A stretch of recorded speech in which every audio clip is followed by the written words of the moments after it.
Good morning, all my fellow economically educated, fiscally sound, financially astute patriots. Let's take a look at this article from Bloomberg. Top 1% of U.S. earners now hold more wealth than all of the middle class.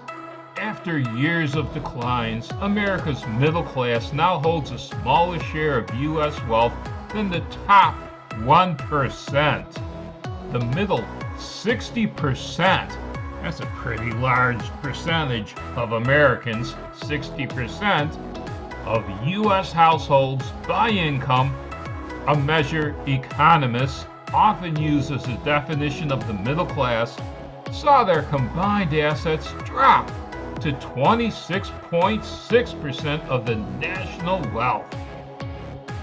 The super rich are up to 27%. Let's take a look at two stats that really bear this out and what that means to you and me.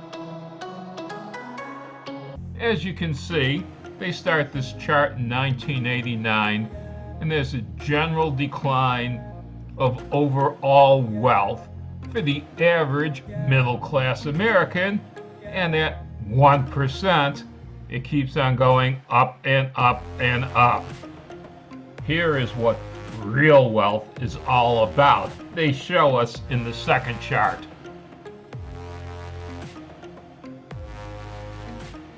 Real estate. In 1991, the middle class had 44.3% of the real estate in the U.S., and that's dropped to 38%. They had 21% of stocks and mutual funds, and that's down to 12%. And we were a lot more adventuresome then. We were willing to take more risk. The middle class had 22.3% of all businesses, and that's now down to 13.5%. As you can see, the real way to measure wealth is not by income, but by hard assets acquired. We'll get back to this a little bit later. First, let's take a look at the middle class. Where do I fall in the American economic class system? Well, this is just about a year old. Let's take a look at what their numbers are. According to Money from U.S. News, your low income if you're less than $40,100, your middle income if you're $41,000 to $120,400, and your upper income if you're more than $120,400. Wow. That puts most of my adult life in middle income. I'm sure it does for you too. I never ever made it to upper income. I never made it to the top levels of middle income. But I sure as hell deem myself middle class, very solidly middle class, even though I live in Hawaii. Now, Hawaii is a special case. Let me show you how much you have to earn to be middle class in every state. Let's take a look. At the very top of this list, you see middle class income is $122,695 for Hawaii, with a median household income of $83,102.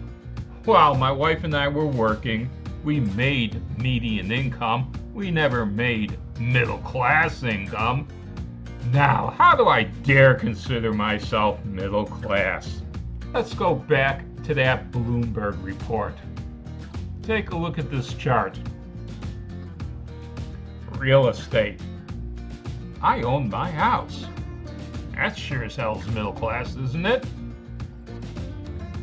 Corporate equities and mutual fund shares. Yeah, I own some stock. Well, I never owned a private business.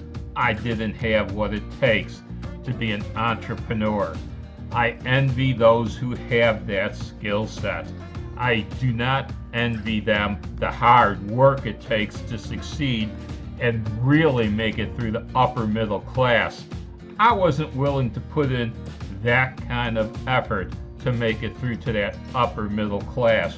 But because I was financially astute, fiscally sound, and economically educated, I was smart enough to know that I should own my own house. I should have a little put away in the stock market for old age.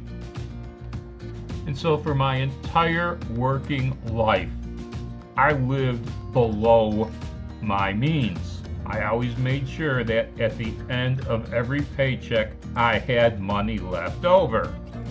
That meant I didn't always have the newest car, the newest electronic goodies, the fanciest clothes.